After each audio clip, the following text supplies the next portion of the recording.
What is going on, all-terrain nation? Whether it be two-wheel drive, four-wheel drive, these bad mother effing Fords that we all seem to love to drive. Some of us do, some of us don't. I get a lot of good comments. This is your Ford Talk Live presented by White Knuckle Off-Road Products. You guys know the drill.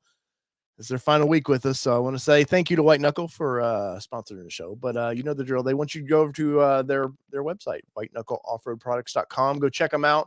Tell John and Natalie we said hi, and that's it. There's no discount codes because they don't discount anything for me. So I pay what you guys pay, and it's a fair price, and they're a nice small American business, and you guys know I love talking about good American companies, and hopefully you guys like to buy from good American companies. And tonight we're going to talk to somebody associated with a good American company, even though that we're not going to talk that brand tonight. I'm sure we'll be kind. I'm sure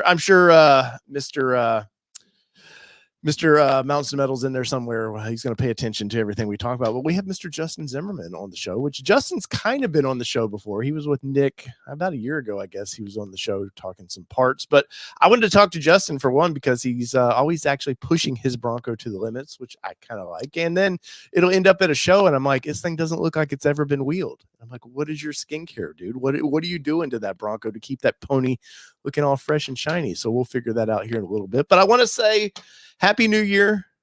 I hope everybody had a good break. And Josh Hamilton says he's got it back. Thank you, sir. I hope everybody had a really good, safe holiday season. And, all your vehicles are in one piece. Mine was in many pieces at one point because we're going to talk some Mustangs in a little bit. And there may be a WTF come out of this one. I don't know. But it's been a struggle. And I told the girls, I told Allie, who is not here, they're both under the weather, by the way. I think last when I talked to Allie a few minutes ago, she was on her couch eating some mini saltines. I didn't know they made mini saltines, but she assured us and showed us little packages of these little tiny things. It looks like Cheez-Its, Allie. That's what I think they were. I think you were just hiding the Cheez-Its and oh look, I'm being healthy, or for being sick, I'm eating healthy. But I don't believe they are what you call them, the little saltines. But then Kelly, who's been battling illness, it seems like all December. Last year was all January. We're getting out of a way early this year. She's been sick. She's dealing down with a stomach bug that came around right before when was that? Right after Christmas. And it's kind of put her down, and she has no voice, or she'd be up here tonight talking to you all. But she when you hear her talk, it's like, and I was like, look, man, we're not having gremlins on this show. No gremlins. No, we're gonna throw some water on you and multiply you, and maybe one can talk. I don't know where I'm going with that, but Merry Christmas, Happy Kwanzaa, whatever you celebrate. Good talking to you all again. It's been a minute. I did a couple surprise live streams, but nothing too crazy. I've got to bring this up. So the new logo, I've taken heat from this, and I've taken so much love from this. I don't know whether to keep it or not, but I've got a couple people in this chat I know who do not like this logo. So I'm curious. I'll put a poll up after the one that's already up. I'm going to put a poll up, see what you guys think about it. But yeah, I've been working. We're trying to get some new gear out. We got something special. We're going to have a special shirt for Supercell this year. So if you want to come by our booth. But speaking of Supercell, let's bring in Mr. Justin Zimmerman into the audience here, as it were. What is up, buddy? How's it going, man? Well, rambling on another day, another Bronco or Ford Talk Live. How about you, man? I would warn you, there's somebody behind you there, but I think you already know it. Yeah, that's my buddy right there. I'm gonna start by filing a grievance, though, because had I known that Kelly and Allie weren't going to be on, I'm not so sure I'd agreed to come on. Wow, man, I kid. Started the show. This was just me for a year or so. Well, thanks for having me, man. Well, no, they seriously, it couldn't be worse. I 3 weeks out, we were like, hey, we're going to come back on this Tuesday. And I know some of our crew like to go over to Tim with the Ford Video Guys show over there. And I'm sorry that I had to do this on Tuesday, but I figured everybody be hungover or too celebrated yesterday to want to do this. So that's why we did it tonight. But welcome into the show, sir. Thank you. I like under your name, it says, what day is this? That's how I feel. I mean, the last 2 days of the year, every year for me are just like, oh God, okay, it's time to go back to work now. And Yep. it's not like I don't work during the holidays. It just gets so confusing. Yep. Let's see. Kelly says, sorry, Justin, that you're having That's this. all right, sweetheart. Allie says hi to everybody. So they are in chat. They're just not I guess medically cleared to play in this game. So Justin, I'm going to ask you all kinds of stuff today because I know you, for one, you're associated a little bit with Mountains to Metal. I know Mhm. you're buddies with those guys over there. If we're at one of the shows, you're always at Mountains to Metal booth for one thing. But I've got to start this out, man. I remember running across your build on Bronco 6G, and Mhm. I see you're still pretty active over there. Posted some cool pictures the other day. How did this crazy thing known as Bronco come to you? I mean, were you a Jeep guy before? What led you down this path of I want excellence? Well, uh, I was a Jeep guy, true. Oh, Got sorry, everybody. That I was got that I was got too my much fun. first Jeep when I was in 2018, so it's not like I've been, Oh, into off-roading forever, but I have this weird thing about not wanting to have a car if I can't keep it in the garage. So I only have one vehicle. So I guess kind of the impetus for me was my vehicle is my daily driver and my wheeler. And I had a two-door JK with a 3.5-inch lift on 37s, and ooh, it was great off road, but it left a little bit to be desired, in the wheeling department. And then when we saw the Bronco was coming out, man, we were all over it. It just looked, I got my reservation in on, I think, day 2 because the site crashed on day 1. And was it? I mean, was it the appeal of like the independent suspension, or what was the appeal to that truck? Because ideally they're it's a caged vehicle, it's convertible, kind of similar to the Jeep. yeah, well, I mean, I assumed it would be a better daily driver than my Jeep. Um, by the way, I do like the new logo. I don't hate it. I'm not, but Y'all I, heard? I I did assume it would be a better daily driver, but I kind of think back to like I was in line for the iPhone 1 the day it came out, and I walked out of the store and started using it, and I'm like, I'll never have another phone. Yeah. And I kind of felt that way when I drove the Bronco. I'm like, all right, this is perfect. It's a platform, it was early. I had one relatively early on, so there wasn't really a whole lot you could do to them. Hmm. But I had 35. My order hadn't come in, so I found a dealer up north that was selling one for only 5,000 over markup over a Yeah. sticker. And so I had it shipped down, and I put 35s and a 2-inch lift on it, and it was still fantastic on the road, and put my Jeep completely to shame as a daily driver. So, that's but then you go out and you start wheeling it, and that one was a two-door too. Um, have you ever driven a solid front axle jacked up two-door I had wheeled it? one. Yeah. So, you know, I had a YJ with 37s on it. what sketchy is then. So Yes. I'm out there wheeling for the first time in my two-door Bronco, and it's like, okay, we get it. It doesn't have the flex. It's not going to be the hardcore rock crawler, but I'll be damned if that thing doesn't feel just right at home on 3 wheels. You know, it, I don't know. Shut up, Jamie. um, but yeah, I mean, clearly, like Jeeps are fun. I mean, there's no lie about it. They're fun. It's fun to have the tops off. Even just riding through town, they're fun. Off roading, it's fun. But at some point, that steering is going to bite you a little bit. And I always tell people you have to participate in driving a Jeep. Like there's no Always. way around it. It's active participation. Like you're keeping it in the center of the road or in your lane. Where the Bronco is just like, wow, like this Yeah. thing No, is it is. It was amazing. yeah. So I didn't realize you had a two-door, man. Which So I've model was had it? I've had 4 Broncos. What? I only know of the Yeah. green one, man. So tell this story. How did one man get? Were you flipping them? Well, it, I yes, love that. Well, but it's fine. not so much like you think. So when I got into Jeeping, it was really weird because I was a complete newbie to off-roading, and Mhm. I just lucked out, and like I needed some weird little mod done, and I got recommended to this off-road shop, and that guy is now one of my very best friends in the whole world. And I got the bug for like wrenching and like, because you could go to a shop and hang out and drink beer, and he Yeah. might ask you to like turn a wrench with him here and there. Oh, And that's I awesome. kind of got the bug to where, next thing I know, and I had never really worked on vehicles at all my whole life. Next thing I know, I'm on YouTube University like a crazy man. Like there's no mod I'm not going to try to do myself all of a sudden. Right. And so, my whole thought was, okay, I've got this order, but I have an opportunity to get this two-door.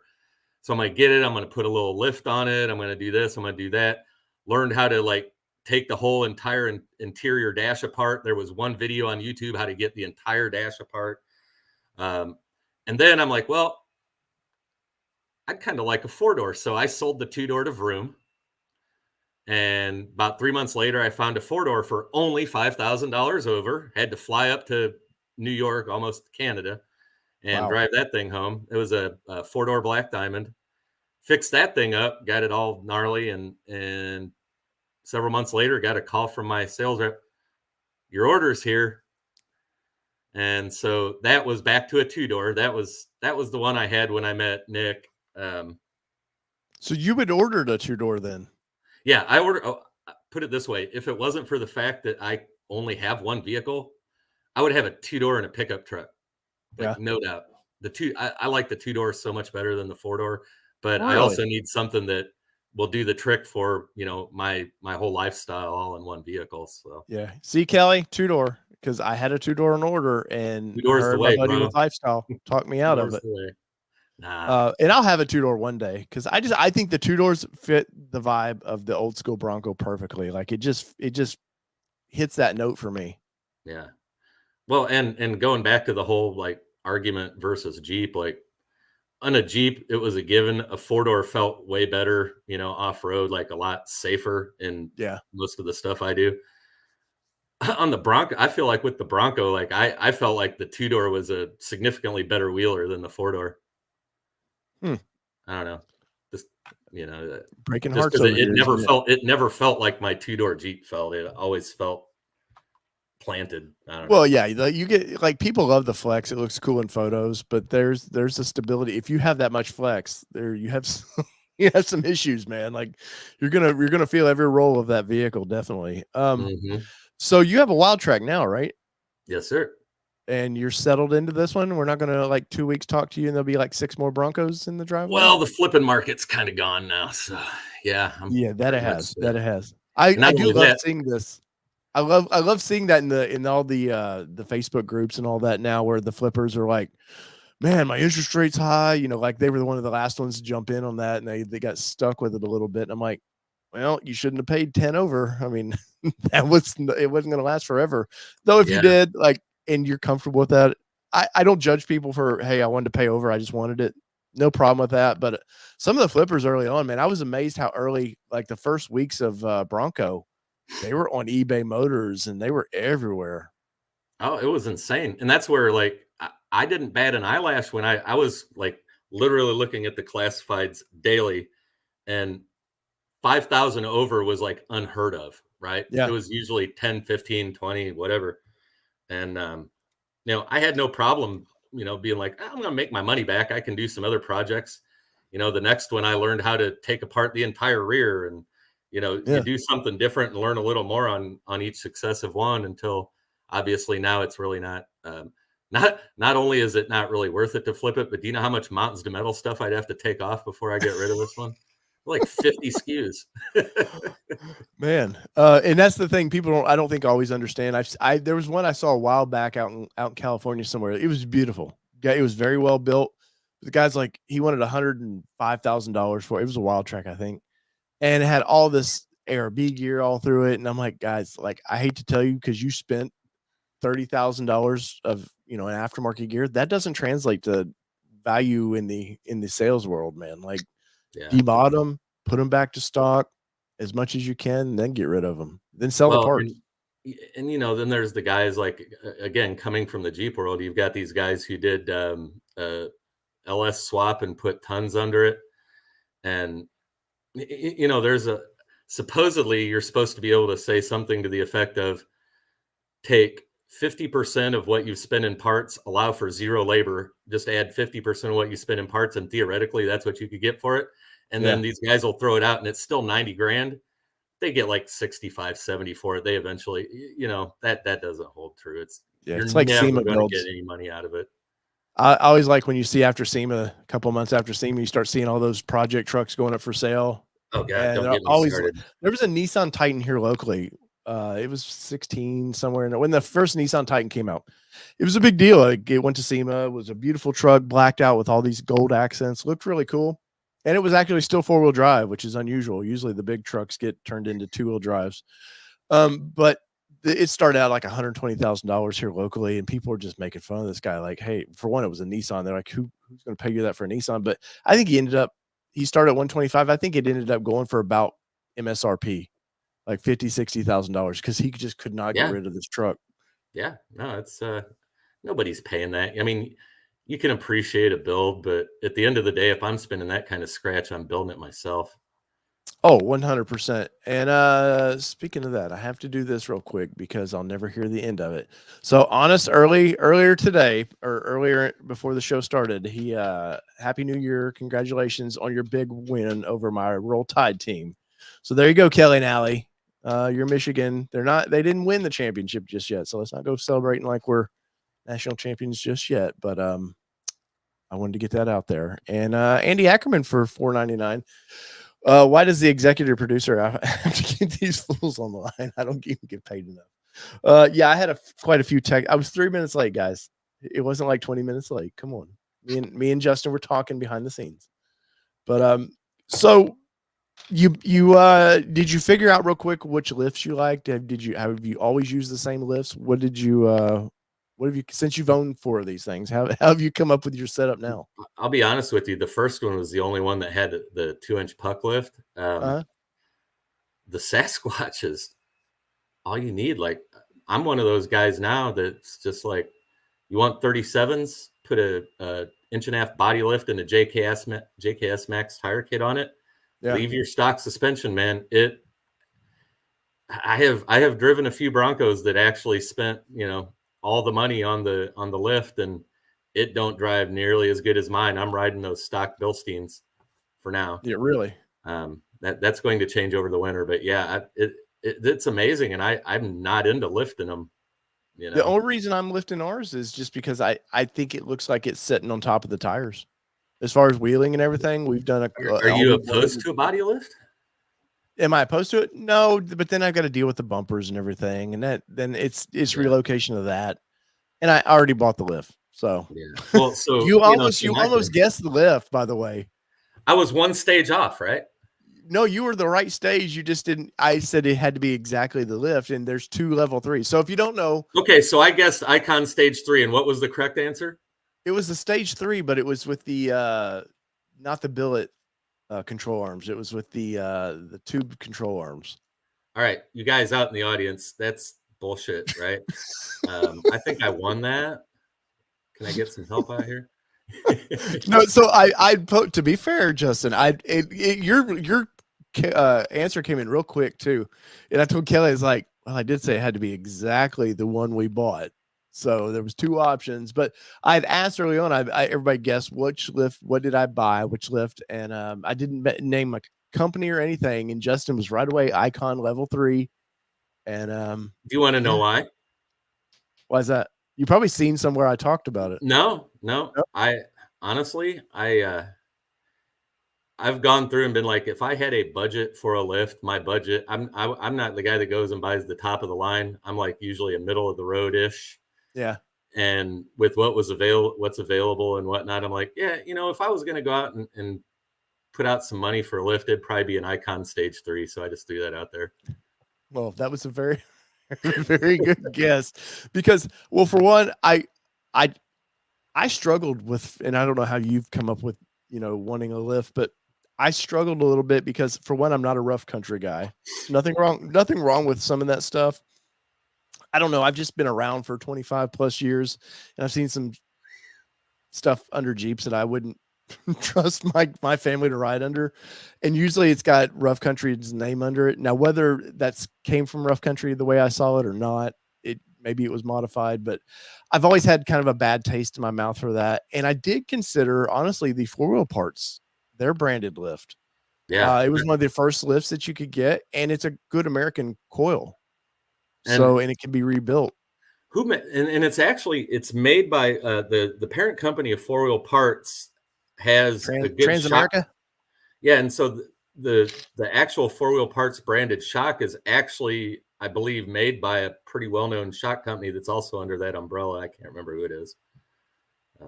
Yeah. Yeah, no, I honestly I would have tried it. Like I said, I just the Sasquatch suspension is nice. Well, yeah, no, it's great. And once again, the only reason, and let me see if I can pull this up here. Yeah, share my screen. It's probably not going to allow it. But my background is literally our picture we took at Windrock, and it wheeled great. We went through a couple good rock gardens with it, and I really the setup. I mean, I've seen it bury the tires up in the wheel wells, but nothing I have never seen before. But it just looks like with the Sasquatch package in 35s, it just looks like, I know they're trying to keep them as low as possible because for one, fuel economy, there's some safety stuff. You can't really jack these things up too high. You know, Ford loves that tumble. If you guys know the Explorer issues they had in the early 2000s, they really like the idea of these vehicles tumbling around. So they kept this thing low, and I just think 2 inches, and I'll be happy. And maybe one day down the road we'll put 37s, but we've been very happy with 35s under that vehicle. Yeah, no, I don't blame you. I mean, here's the other thing I learned. I told you I got lucky and fell in with like a pretty experienced wheeler just out of the gate when I started down my Jeep journey. And he said it's 95% driver. Stop thinking about all that money you want to spend. Get your ass out on the trail on your stock 32s and learn how to drive. And there's a lot of truth to that. I mean, the club I wheel with, the NC Bronco Club, has everybody's pretty gung-ho wheeling, but I mean, we have a guy in a freaking Bronco Sport Badlands that went up the front side of Daniel with us.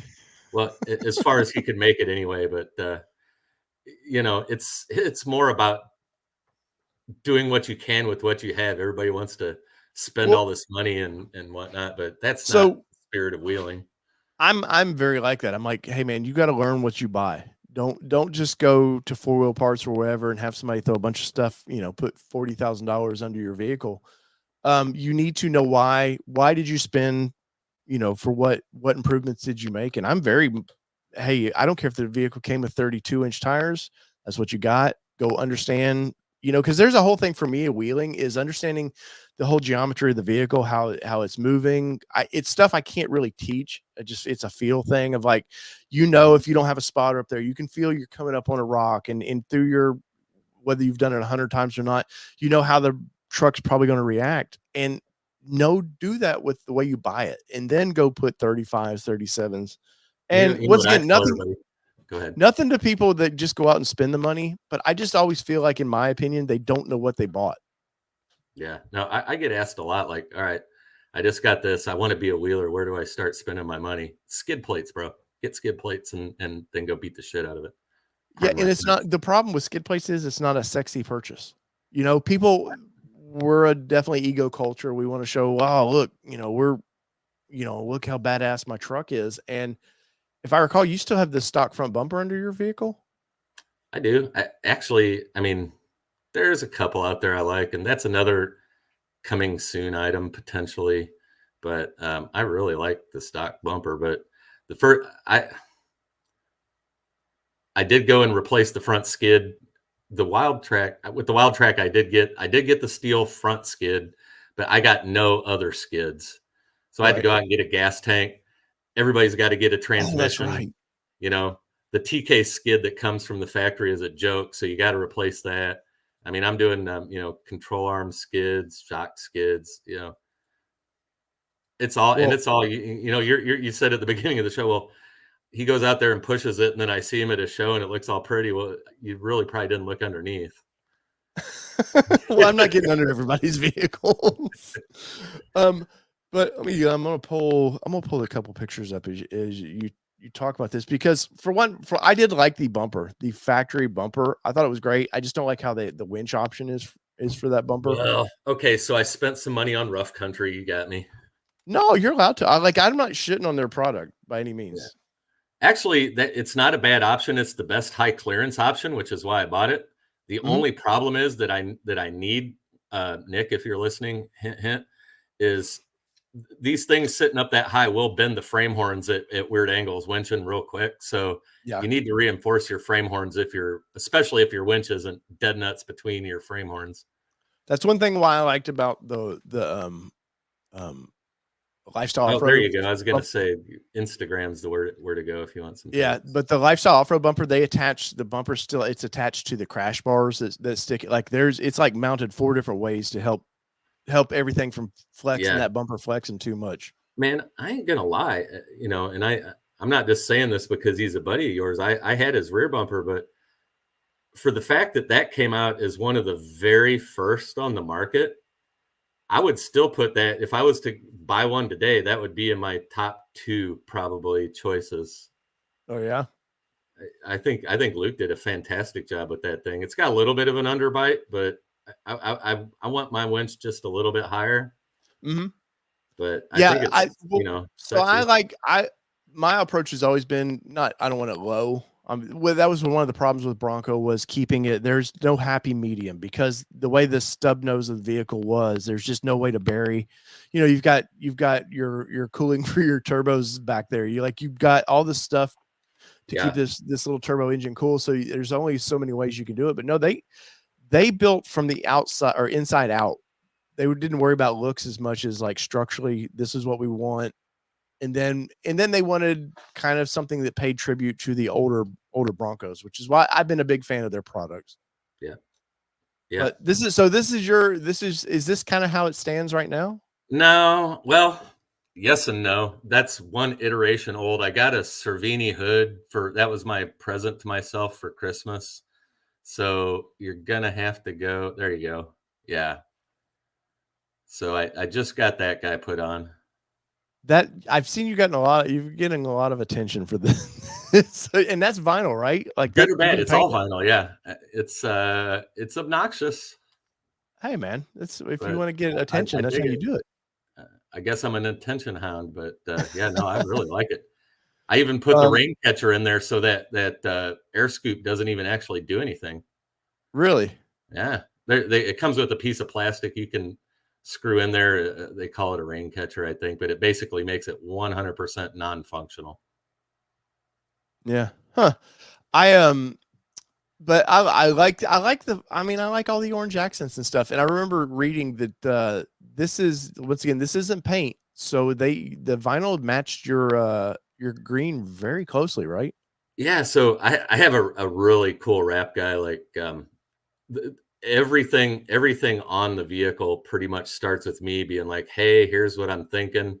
Like go back real quick and find like a side pick if you wouldn't mind. Sure. Let's see here.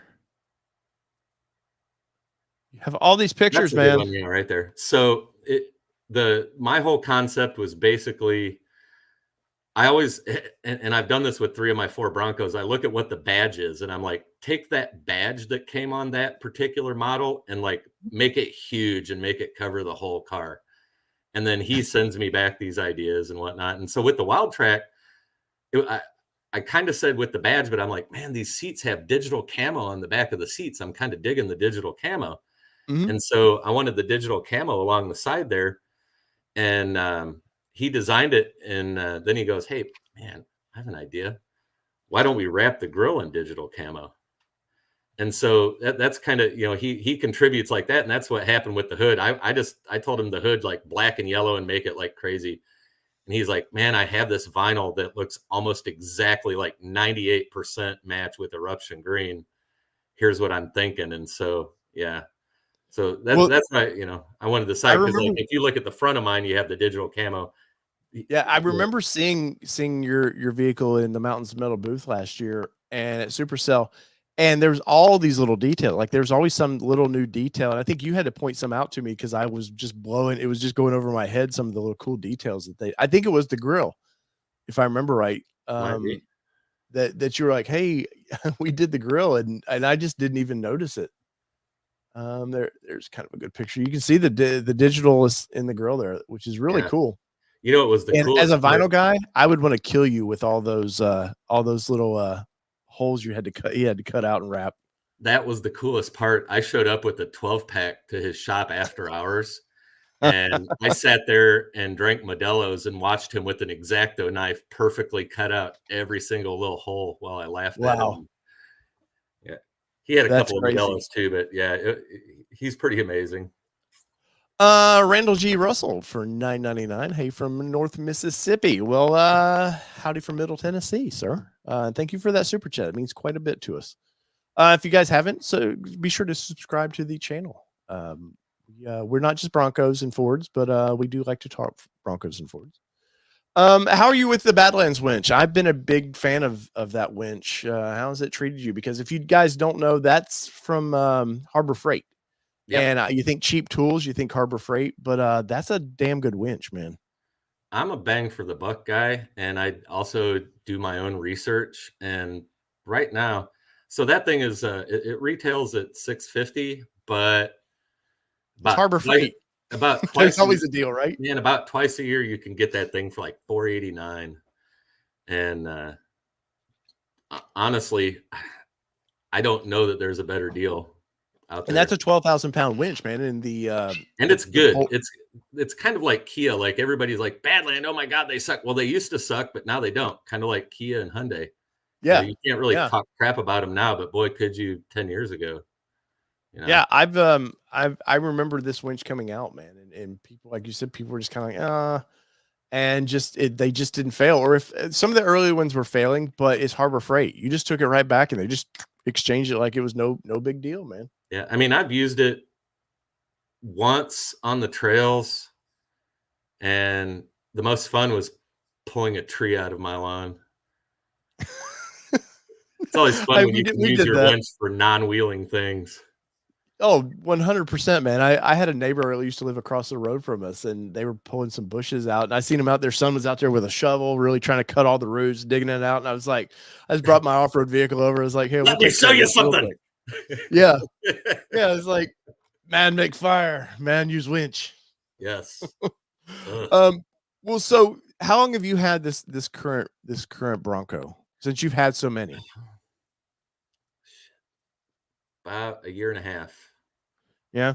Any what are a couple high points of it that you would tell people about, and what are a couple low points that you might warn people about? On mine specifically or the wild Well, track? just in Or, general. You've had enough now. You're more expert than most. I mean, man, I struggle to find any low points other than the low points is with anything like when you're modding it, do it smart. Don't Mhm. throw a 3-inch lift on and nothing else and take it out wheeling hard and expect not to break anything, or don't throw 37s on without doing the right stuff. It's more about order of operations than anything. Yeah. Um, what was I the mean, other I'll one? just What's the high points? yeah. Man, just I think it's just the whole all around. Like I said, being a one vehicle person, you really have to when you find something that's such a great balance, you know, it's pretty amazing. Coming the Jeep, every day I got into my Jeep, I had that love when I got into the seat. But I also, as I'm driving down the road, knew I was making sacrifices and I could die at any moment. I love that I could die at any moment. You know, I mean, y'all that have driven a regular Wrangler, take a two-door JK, put 37s and a 3.5-inch lift on it, and then just go rip. Oh yeah. No, of course, like you have here, you've got some splints on the old tie rods there, which is I a known do. weak point.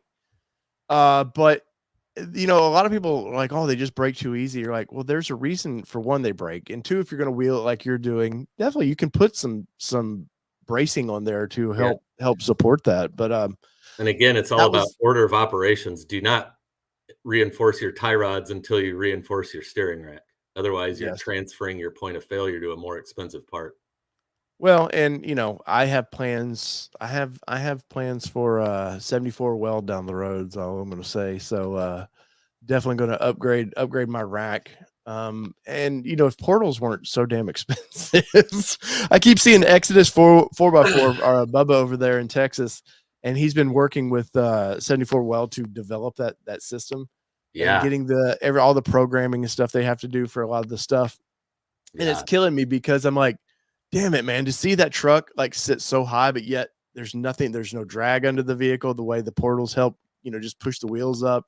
I'm like, damn, that looks great, but I don't have 30 grand to throw at that issue. Yeah. I want that so bad that I actually got on the dark web for the first time, and I figured out how to sell a kidney. Because I need those 74 weld portals in my life, man. Oh, It's a 100%, next man. it's a next logical evolution for just Well, being able to, do whatever. if like you were saying, order of operations, if you knew exactly what you wanted to do and you're very experienced at this, Mhm. I would say save up and just go straight to it. Like if you think about a lot of people who Portals? put a lift or so under their vehicle, they're never probably ever happy. Yeah, well, Save up. I mean, the argument is there, like, so for example, I mentioned earlier, I am going to get some shocks this winter because I live in. Have you heard of Mooresville, North Carolina? It's called Race I've City, USA. I've been to Mooresville. So, like, my neighbor is the founder of JRI Shocks. He's got like 10 NASCAR championships, 5 Formula 1 championships, blah blah blah. We got drunk tonight one night together. He's like, I've decided I'm getting into the Bronco world, and I need you to come talk to our engineers. And he's giving me the first 3 sets of shocks that they produce. So Just need to get into that world. I have to put shocks on, and what that also means is I'm going to get about 2 more inches of travel. So I need different control arms, and it just so happens my good friends over at Rock Crawler have invented a triangulated 4-link rear that doesn't require gas tank relocation. Oh, nice. That's coming out this winter, and so, How how do you get away from that? Because you can't really push the axle back. well, You're wait a till you lot of see the bends on the uppers. okay. They're pretty gnarly, but I talked to the owner about it after they went out to Trail Hero. He got back. He's like, it did better than expected. And the weird thing is, because you get rid of the track bar, he said it's better on the road. Hmm. So, yeah, I'm way looking forward to that. But of course, those two things, which I'm getting some help with, is going to require me to go buy some RCV axles, because here's an order of operation things. Don't jack your shit up 3 inches and go wheel it hard without realizing you're probably going to trash your axles. Yeah, well, it's You all know? about if you most people want to jack it up higher, they put the pucks under it, really crank them up there. Yeah, and then you see the poor axles bent, like at some weird angle, and you're like, well, those aren't going to survive, man. No, But and no, and that and you they need know. strength. Someone get on the socials. Someone we both know and love might have trashed her front axle this week. I'm not going to send it there. Um, damn it, man! You screwed me up there. Sorry. Well, good for them. Um, you can only send it so many times without breaking something. Damn it, that's a So, whole. I could go down a path there. I can't do that. no, I no, can't I do didn't. that. I didn't mean to send you there. I just wanted to throw you. I just wanted to throw you off and see how you snap Well, back. now my brain's spinning. Now it's like I want to see the idiot. But anyways, so far as Mountains Metal, how did you and Nick get together? This is a pretty good one, actually. 2 years ago, Super Celebration East, and last year was the first year where the vendors really showed up, right? Mm-hmm. And so 2 years ago, I showed up with my cousin, and we had a hotel right down the road, and we're hopping in the Bronco, getting ready to head over there. Into the parking lot pulls this other jackass that's also he's stolen my wrap design. He's got a big freaking Sasquatch on the side, right? So I'm like, oh my God, that guy stole my design. So I'm like, I'm gonna give him some crap. So I pull up next to him and roll my window down, and I'm like, hey man, you stole my, and I'm joking, of course. And then I look over and I see the big Mountains to Metal, and I'm like, "Are you guys Mountains to Metal?" They're like, "Yeah, we just came to check it out." You know, they didn't have a vendor booth or nothing. Yeah. We just happened to be staying like 2 doors down from each other at the hotel. So we waited for them to go get checked in. I'm like, we'll cruise out there together. I go, by the way, you guys are going to be really popular because, if you remember back then, there were so few people making parts because so few people have Broncos. And they literally at that time, I think they had door pockets, but they showed up to that show with the very first prototype of the Squatch basket. Mm-hmm. And man, there was just a crowd around them. And they were looking all weird about it. And I looked over at Nick and I'm like, I told you so, because there just wasn't anything else. I want to say Nick sent me one that we might've had one in our truck at that time, but that gets a lot of attention. That little basket gets a lot of it even now. And 3 years later, cause I remember talking to Nick around then and he was like, yeah, we just kind of were checking this event out. And I was like, yeah, dude, you should have had so much gear there to sell. Yeah. So how it became like more, we hit it off. We were drinking together the whole weekend and, but at one point I'm like, I have this idea for a part. I'm getting ready to up my sound system game. And there's this kicker amp that people put, you can mount it right in the glove box, but everybody's been like tie wrapping it up there or cutting their own mounts out of plastic or whatever. I'm like, what if we had just a little metal mount? And I kind of showed him where it was at. And literally like 3 weeks later, I had a part in hand and he adapted it. At first it was for the kicker key amp, but then he's like, this would be a good place to mount like GMRS radios that have all the controls in the handheld kind of thing. So he tested with a few of the Midland models and like made a couple of mods to make it work with the Midland stuff. And from there on out, it was like, he was calling me about product ideas and he was sending me stuff to test. And then when he decided to start doing shows, he's like, hey, you want to work the booth? Okay. We're buds. Yeah. He's a good that's dude. awesome. No, Nick and the family over there, such good people, man. Yeah, they are, man. And it was so nice to get to hang with you guys a little bit at the what was the Stampede or whatever they call it, the one in Great Smoky Mountain Bronco Stampede. Yeah, where you needed a winter jacket inside the building because it was so hot out, but you in that building, it was so cold in that damn building, man. Not gonna lie, that didn't suck. No, it did not suck. But I was told Kelly, I was like, yeah, we're gonna be inside. We're taking some hoodies just in case, and it came to be very beneficial. But so yeah, obviously you have a bunch of Mountains of Metal product under your vehicle because I know it's always at shows and stuff. It's being used as a display vehicle. Some. Yeah. Any other stuff that is not Mountains of Metal that you kind of liking in your vehicle?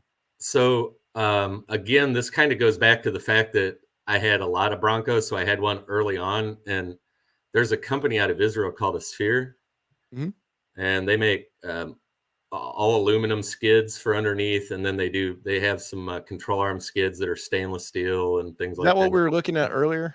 Yeah. And so if you go back to that front end one, those the splints, the tie rod splints there, that was the one where I was doing the show with Nick at Overland Expo East, and a Sphere ended up right across the way from us, and they were developing those tie rod splints, and this is long after the original Bronkbuster ones were out. But they're like, we have these. Do you want a set? And I already had the Bronkbuster ones on mine, but they're like, we're going to send you a set. I'm like, okay. And then, yeah,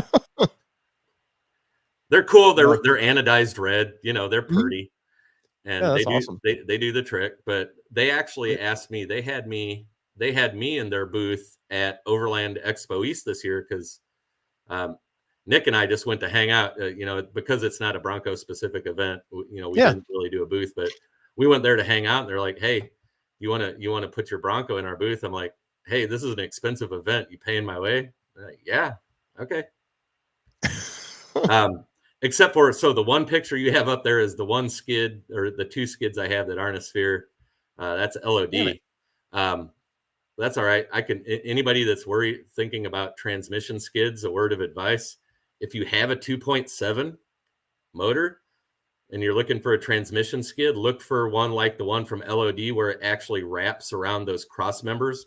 There's some frame cross members that the 2.3 doesn't have.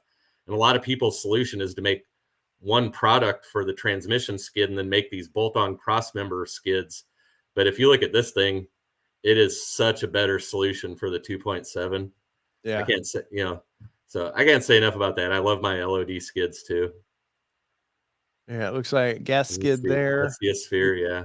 Oh, yeah. I have a deviate on the. I did deviate on the rear axle, the rear pumpkin. You were all over the place with brands, right?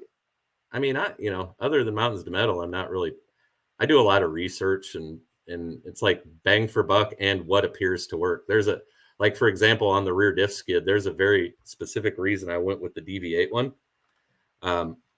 So y'all might have heard a lot about how and apparently people doing stupid shit like using trail turn assist on pavement.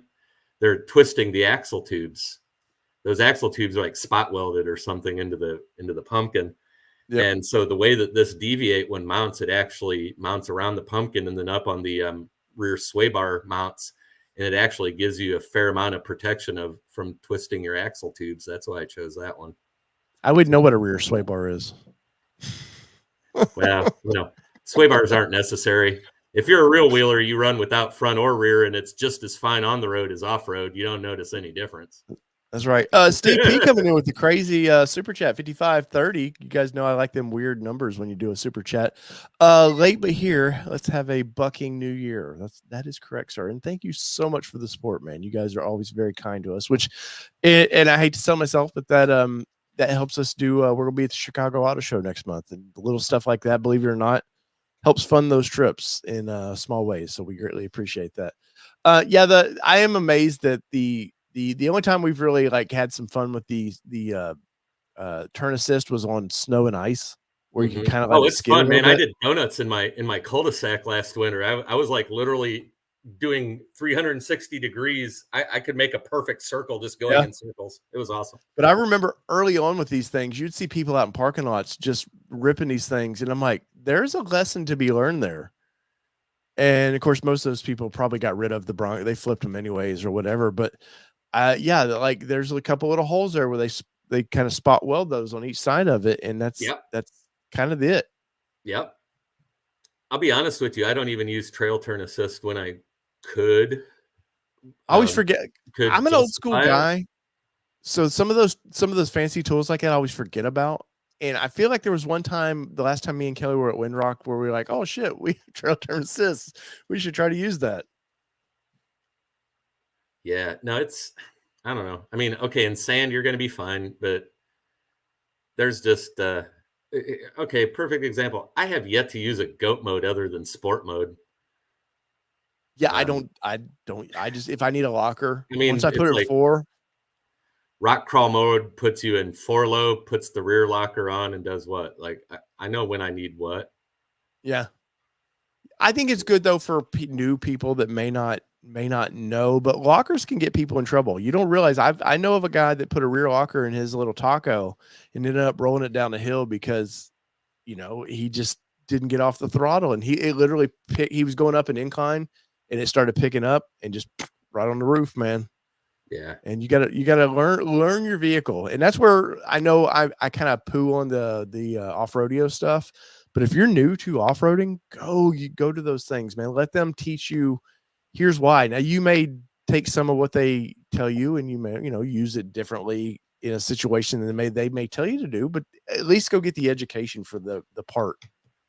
Yeah. No, and the whole beginners using it, that's totally valid. But and I do, part of it was I was like so lucky when I got into Jeeps that I like had such a good teacher, but I really take a lot of, I really enjoy, there's so many people new to the Bronco world that are completely new to off-roading, and there's just a lot of advice you can give them. And I remember being in that position not all that long ago. I have not been in this nearly as long as you have, so that's pretty fresh in my mind how thankful I was that I had somebody that knew what they were talking about to give me advice. So I try to throw out a little bit of knowledge here and there when I can. No, that's the biggest thing, man. I love helping new people in it. When we've had off-road events, that was kind of my specialty of it, was getting people, teaching them just the little bits to get them excited about it. Because I was no matter what brand, unless it was Jeep, and it seems like a lot of people assume Jeep you're buying or Hummer. I remember Hummers, people were buying that stuff thinking, oh, well, it does everything for me. And you're like, no, there's still a driver. It's still 90% driver. No matter what locker you have, it's still you gotta have a little bit of knowledge and skill set. And I love getting people excited about it. I remember taking some Nissan guys out, and I probably said this on the show before, but we were at Winrock crossing the bridge at Trail 22, which is no longer there, unfortunately. And people, 22 is not there, or the bridge isn't there? the bridge, they Oh, moved okay. the entrance to that park on up because now Oh, they make okay. you cross through security to get into the park. I got But you. I remember taking people across that bridge, and we pulled across so everybody could catch up, and guys getting out of their vehicles, they're like, I can't believe this thing did that. And I'm like, look, dude, it's a for one, it's a bridge. We didn't really cross much, but two, you have a four-wheel drive vehicle. There's some better than others, but guess what? They all are four-wheel drive vehicles. You buy them to, with that in mind, and people Mhm. just get amazed. And you're right, Bronco brought so many new people that weren't Jeep people. And I think even Mhm. Ford was surprised that they pulled people from, you know, I guess maybe perfect timing with the old COVID pandemic thing.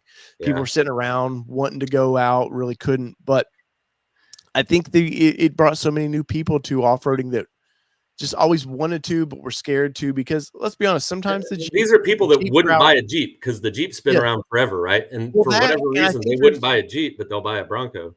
sometimes with Jeep, and I've been in with amazing Jeep clubs, and I've been with some garbage Jeep clubs, and I think there's a lot of male ego sometimes that gets involved with Jeep clubs where they want to, I do the hardest stuff. I don't have time for new people. Screw that, man. It for one, if you want to, if it's a club that the intent is to keep people into off-roading, you always need new people. There's always people either dying or just Mhm. leaving the sport. You want to for us to keep lands active and open for everybody, you got to grow your base, and especially Yeah. if you're just a dick about it, which some Jeep people are, like, you're never going to grow this. So I think it was an excitement for the it was an approachable vehicle that looked like a Jeep but wasn't a Jeep, Mhm. and it was a whole new crowd. Didn't have that stigma attached to Yeah, it, I guess. and much like, parts, with Nick over at Mountains of Metal, it opened up the door for a lot of smaller companies to jump in and wanna do something with it, where a lot of the Mhm. the Jeep brands or the Jeep aftermarket companies were like, "Nah, we don't wanna do it. Dude, We they're all we on have." board. They're almost Yeah, all and on now board. they're aboard, but, because once they learned they sold however many the pre-sales were, they were all about it then. But I think it's allowed new companies to get in, allowed new people Yeah. to get in. It's brought a lot of excitement to the off-road world.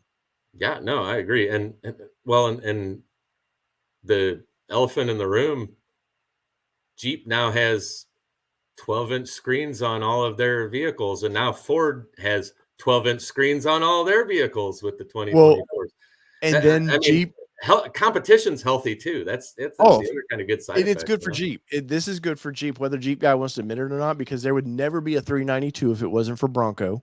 Mhm. Never. Jeep people beg Jeep for years and years. All these LS swap Jeeps, these companies that were making bank doing that for customers that wanted a reliable V8 engine. No, never going to do it. Oh, Bronco's coming. Guess what? Oh yeah, now we got this 392 prototype, and then like 6 weeks later, it wasn't a prototype anymore. It's like, oh, we're building this, and then there's the whole 35-inch tires. People beg Jeep for years with the Rubicon package. Give us 35s, man. Nope, can't do it. Suddenly the Sasquatch package comes out and it's like, oh, Recon package. Yeah, yeah, we do that now too. My favorite was, okay, Broncos now gotta respond to the Rubicon 392. Here's a DR. We're gonna make like 50 of them and charge 300,000. Take that. Yeah. The only bummer that I've found through this whole deal though is now it's this MSRP battle. And it's Oh, the getting Raptor it MSRP is ridiculous. there's a reason for, I mean, 72,000 I thought was high for a Raptor, but it was within line of the lineup. But now that they're what, 92 to I haven't seen a $98,000. I haven't seen sticker less than like 92.5. Yeah. Yeah, and but that was dealers' faults. Dealers were upcharging, and Ford was like, you know what? Why should dealers make 30 grand on this vehicle when we should make 30 grand on this vehicle? And I 100% understand Ford's approach to it, but unfortunately, they've cut a lot of people out of that vehicle that may want it. And I hope to down the road find a used one. I would love to find, because Well, Kelly after driving one, last Supercell, we had some viewers come up to us and they're like, "Hey, you want to drive ours?" And we were like, "Well, we haven't drove one yet." Okay. Well, Kelly, after that's that, what I fell was in gonna love with say them. though, Dave, is there are I'm in the same boat, man. Like you have no idea. I would love a Raptor. If I didn't have shocks coming from my neighbor, I probably would get a Raptor.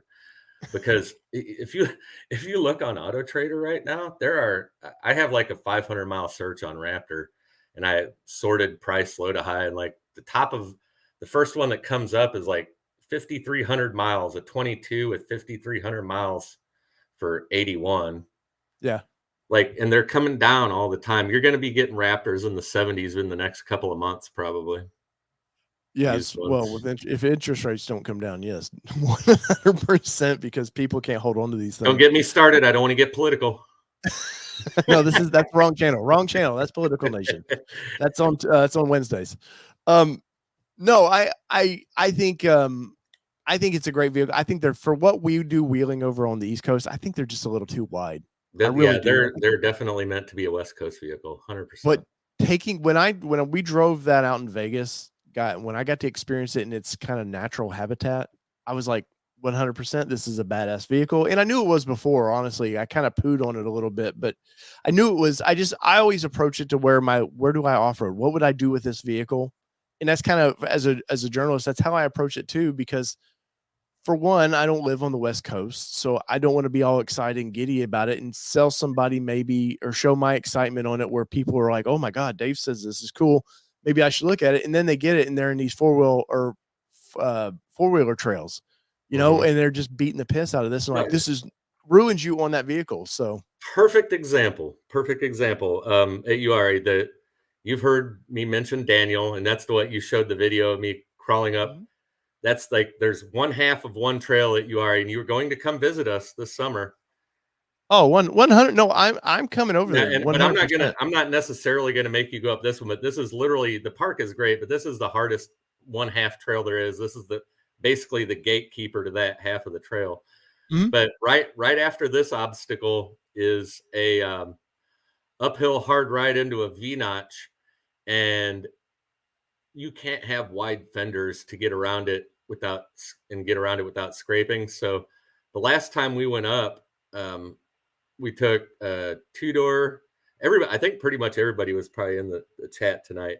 I know Matt was. He's the two door, but one of our friends, Andrew, has a Raptor, and man, we ripped his Raptor fender flare right the hell off in that coming up around the corner into that V notch. There's just not a very good way around it, you know. And Yeah, so no, that's where those flares suck too. The width of the whole vehicle is not super conducive well, to our and part of the country. unfortunately for them is you can't pull them off. I mean, they come off, but they're not like, "Oh, I just pull these off real quick." And I know why, because that vehicle is made for high speed running. You can't have those little clips that break off and you'd have fenders dragging all over the place. And it's a Um, beast, man. For what it's for, it is an absolute beast. let's see if I can Not gonna find. lie, I would love one, but Oh, right, I right I here. Let I, me. I only East Coast wheel, so it doesn't make a lot of Yeah, sense to have one. this right here is why we can't have Raptors. This is Jess Unbridled Bronco who's in the chat, and like, come on, Dave, come on, video camera. This is raw footage here, but Is he gonna pinch his tie rods somewhere? no. It's just you would be on you because you're laying against these ruts, and you would just the fenders would just be ripping. You'd rip these fenders off on this right here. I apologize Put for put the. uh, put 16 up there where in the where everybody has to lay over. Can you imagine a Raptor trying to do that one on 16 where you really have to lay over almost all the way? No, they just did some renovations on that trail, so I'm kind of I haven't done 16 since 2018, I think, on Windrock. Is that your Um, Xterra? yeah, and that was with the Xterra. And Kelly caved the door in on that and just kept going. I was so dude. Kelly's such a trooper because she didn't want to wheel at all. She didn't like it. We don't modify vehicles. When me and her first got married, and What? Redneck Dave, like, yeah, Redneck Dave. Well, her parents leased vehicles from GM. They were GM employees, so you just didn't bother them. And I'm cutting stuff off my Xteras and just with a sawzall, Redneck Dave out there, and she's like, "What are you doing?" And like, so I knew she wanted her own Xterra. So in 12 or 13, we bought her her old Xterra she had, and she wheeled the piss out of it and learned to be a great driver. But there was always this time I knew she was going to, it just happens. Like, I love our Bronco right now. At some point, we're probably going to put a dent in it, and either you accept it and move on, or you cry about it.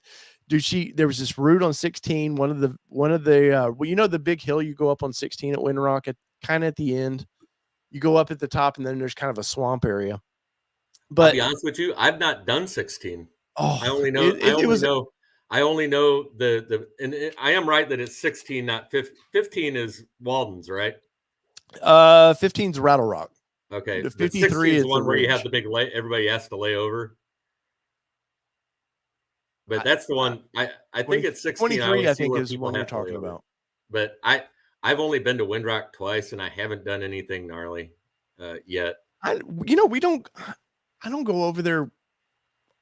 I don't have to do anything. Like, I could go, especially my old beaters, I could go over there and kind of not give a shit and beat the piss out of it and be that redneck guy. But I Yeah, don't have anything to prove anymore. So I just go out and have fun. If there's like when we took Jess and a few others down 22. Dude, 22 can at times be just gnarly. And we took him to the back of it, which was, we went down 27, which was where that mud pit was. There was some big rock gardens in that thing. And the thing with East Coast wheeling, the West Coast guys don't understand, is grit. you get wet, rain, snow, it's a different trail. It's not Moab. Where Moab, I know in 10 years I can go to Moab and go do fins, and it's going to be just as much fun, but it's the same trail that I did the 10 years before. Even without mud and snow, you just don't get traction on our rocks out here. Yes, it's true slick rock. Yeah, they call it slick rock out west, right? Like it's I was amazed when the first time I ever went to misnomer. Moab. I put my hands on the rock and I was like, why do people call this slick rock? This is like sandpaper, man. Grip everywhere. Yeah, that's why I'm glad. Like I was saying something to my Yoda, my off-road Yoda teacher one time, and I was like, man, I'm so jealous that I didn't like grow up wheeling out west. He's like, no, you're not. You'd be amazed how much better driver you have to be an East Coast wheeler. You go out west and everything you just stick. You just kind of get used to it. So if you're a West Coast wheeler and you come out east, it's pretty hard to adapt to it when you're used to getting traction and now you're not, versus vice versa. The closest I've ever found for that was Colorado guys. Colorado guys have a little bit of the loose rock. You know, there's not clay, but there's definitely some loose soil they deal with. But past that, yeah, no, I'm in here, I'll bring this up. Maybe I don't know what it's doing all of a sudden, but all right, YouTube. Yeah, this is where Kelly on 16. We were going through these ruts, and you can't. There's this root sticking out of one of these somewhere. I forget where it's at. And this is right there. You can see that root, and it just right in the bed here in a minute. Body damage. And, yeah, and she just kept going. She's like, "Yeah, I knew it was going to happen at some point." And I was just like, I thought, and you can't because it's a black vehicle, you can't see it, but I mean, it didn't crease it. It didn't put a huge dent into it, but there's a nice crease down the door. And we ended up wrapping it. You never saw it because of the way we wrapped it. It worked out great. But no, 16 was it's a fun trail. Yeah. But every time you go out, like these little Well, rocks. I have right really narrow now, fenders. So if we come your way, I'll do 16 if you will. I'll do 16 dependent. Like if it's dry. Is it ever dry at Windrock? Yeah. I mean, you can go at dead summer and it's pretty dry, but it's depending on the buggies go out there and they just tear it up. Yeah, rut it out. And you get a big V8 buggy and they just rip. It's what they do. So I don't shit on them about it, but they kind of, for the guys in the littler vehicles, they kind of just chew it all up and rut it out, and then 16's generally not too bad, except for the very end. Like I said, there's this climb that you do, and now there's like 5 different versions because the buggies they just tear up these climbs, and they just keep cutting new climbs out. But that, and there's a swamp at the end that you have to go through. And, oh God, I hate mudding. Fun trail. Just so you know, I'm not a mudder. I hate. I don't go through mud holes unless I absolutely have to. Yeah, no. Bronco Sunni says Supercell. No, Supercell, unfortunately for me, is not a wheeling. I hate it because I have all these people that want to go wheeling, like, Dave, let's go wheeling. And I'm like, can't. Like, unfortunately, I'm there for different reasons. But I after our last Windrock trip, we took 4, I think it was, out there. Perfect amount. You could fly through the trails pretty good. Yeah, thanks for the invite. Sorry, man. Kidding. Sometimes I just not that, but sometimes, like, because we put on events, I don't like to announce when I'm going to there anymore because you can get 16, 18 trucks on a trail. And I'm the kind of guy that I'm going to help people. I want to make sure you don't tear up your vehicle. I'm beat up by the end of the day, and it was fun, but it wasn't as much fun as taking 4 trucks, just some friends and Well, and doing it. that's like, I was going to ask you about that. When you come out to visit us, I'm the same way. I'm like 5 to like 8 max is good Yeah. enough. But like when you guys come out, it's like, I would imagine not like an advertised thing. Like we just got to figure out who's coming. Yeah. No, We so might me and invite Taylor, Nick. Maybe. we've been to Yari, but we haven't got to wheel there. We went to a American Adventurous Overland something there, and those guys They can, have a lot of events there, man. yeah, A lot. those guys can kick rocks. Or the old guy, I don't know if he still runs the thing or not, but we did the across from that, there's that the gas station. There's a kind of a training center across The from that there. outpost. Yeah. With that, it's got a barn and they've got some trails and stuff, but they have some camping things there. We did that, and just because I thought I wanted to take Kelly and do some training. I think this was 16, 17. I thought, I always liked Kelly. I'm like, hey, I don't want to teach you. I'd rather let somebody professional teach you. I'm a redneck. I'm just dumb. I have bad habits that I know, but I'm never going to break. I would like when I took her learning how to shoot guns, I sent her to a course. I was like, look, I probably do stuff that instructors would hate. Let me send you somebody to let them properly go through here's how you do it. And she enjoyed it after that. So I went there. We took her to that course thinking, oh, cool, they'll get to show her that. And it was just kind of a bunch of, unfortunately, turds that sometimes Overland guy is not fun to be around. Story So, yeah. So they weren't the my Overland people. guys. So we went and explored, and there was some place, some little town over there. I talk about it all the time. We had some chili burger or something. It was weird. I think it was over where Was it at the outpost? Literally, this was like an old 50s ish or 60s, 70s kind of, not diner. Oh, okay. Yeah, no. It was I remember it was kind of like, it was like a corner deal in a small town. I think it was where Earnhardt's from, over that way. I think. I don't know where Earnhardt's from. I literally, when I go out to Yard, I'm an hour from there, but Yeah. I go straight there and I go straight back. I know one restaurant. It's the restaurant where you buy your trail pass and you air up and air down. Yeah. I don't know the area very well, but the Dale Earnhardt Museum's like 2 minutes from my house. Really? Yeah. I'm sure you're over there every Saturday, right? Honestly, I haven't seen them open since COVID. I don't know that they're even open to the public anymore. I'm not sure. Huh. But funny story, you mentioned the overlanding event out at Uari. So last year we went to go do the front side of Daniel, and there was across the way from the outpost, there's this big field where everybody can camp and they throw events there. And they had just like an overlanding event. So we get to the front side of Daniel, which you could go hours without seeing anybody there. We're in a line behind like 25 vehicles. So some jackwagon convinced all these guys in like Forerunners and Lexuses and whatnot to go do the worst trail in the whole park where you're guaranteed to take body damage. And they were having to have that V-notch I was telling you about. They had like 5 people holding everybody forward as they made it through it so that they didn't lean into it. And it took about probably close to 2 hours to clear like 15 vehicles. And for sure, Dave Admore alcohol. It will be fun. I'm good.